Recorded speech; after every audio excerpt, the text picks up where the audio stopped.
ಬೆಂಗಳೂರಿನಲ್ಲಿ 47.89 ಲಕ್ಷ ಮೌಲ್ಯದ ಚಿನ್ನವನ್ನ ಸೀಸ್ ಮಾಡಲಾಗಿದೆ.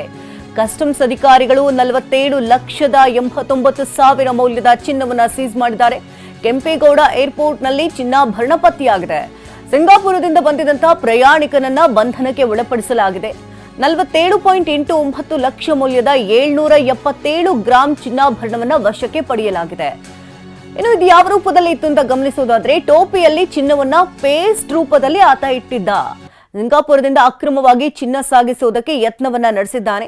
ಇನ್ನು ತಪಾಸಣೆಯ ವೇಳೆ ಆರೋಪಿಯ ಟೋಪಿಯಲ್ಲಿ ಚಿನ್ನ ಪತ್ತೆಯಾಗಿದೆ. ದೃಶ್ಯಗಳಲ್ಲೂ ಕೂಡ ನೀವು ನೋಡ್ತಾ ಇದ್ದೀರಿ. 777 ಗ್ರಾಂ ಚಿನ್ನಾಭರಣ ಅದನ್ನ ಪೇಸ್ಟ್ ರೂಪದಲ್ಲಿ ಟೋಪಿಗೆ ಬಳಿಯಲಾಗಿತ್ತು.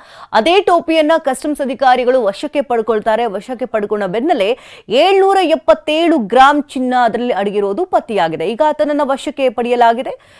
ಹೇಗೆ ಸಾಗಾಟ ಮಾಡ್ತಾ ಇದ್ದ, ಎಲ್ಲಿಗೆ ತೆಗೆದುಕೊಂಡು ಹೋಗ್ತಿದ್ದ, ಏನು ಎತ್ತ ಅನ್ನೋದ್ರ ಬಗ್ಗೆ ಪೊಲೀಸರು ಮಾಹಿತಿ ಕಲೆ ಹಾಕ್ತಿದ್ದಾರೆ.